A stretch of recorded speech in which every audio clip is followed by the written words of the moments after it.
Bien qu'il soit autorisé sous conditions pour le bois issu du verger, le brûlage est impactant pour l'environnement et pour le climat, et surtout il prive le sol d'une matière organique précieusement accumulée pendant toute la durée de vie du verger. Alors regardons ensemble, ici, chez Étienne Lafargue, arboriculteur à Mirabel, deux alternatives qui permettent de ne pas déstocker le carbone, voire d'enrichir le sol en matière organique. La première alternative consiste à broyer les arbres en place avec un broyeur forestier et à détruire les résidus de récolte en travaillant le sol et en détruisant les racines.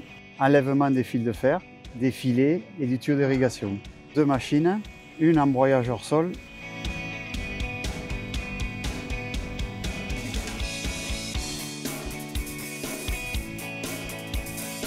une en broyage dans le sol, dessouchage.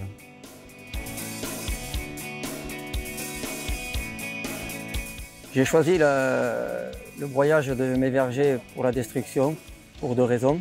La première pour la rapidité, car quand le chantier est fini, nous pouvons préparer les sols de suite pour planter dans l'année qui suit. Sachant que le broyage, on peut le faire au mois de septembre, octobre. La deuxième solution aussi, c'est la restitution bien sûr, et donc de l'humus dans mes vergers.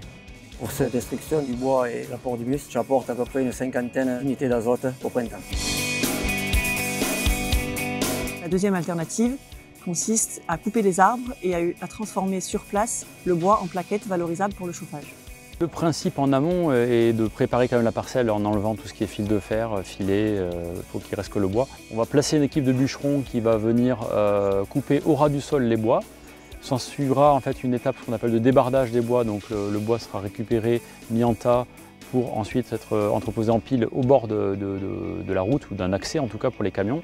Puisque quelques semaines à quelques mois après, on va venir avec une déchiqueteuse, donc qui est sur un camion justement, broyer ces bois-là pour les évacuer à destination de chaufferies.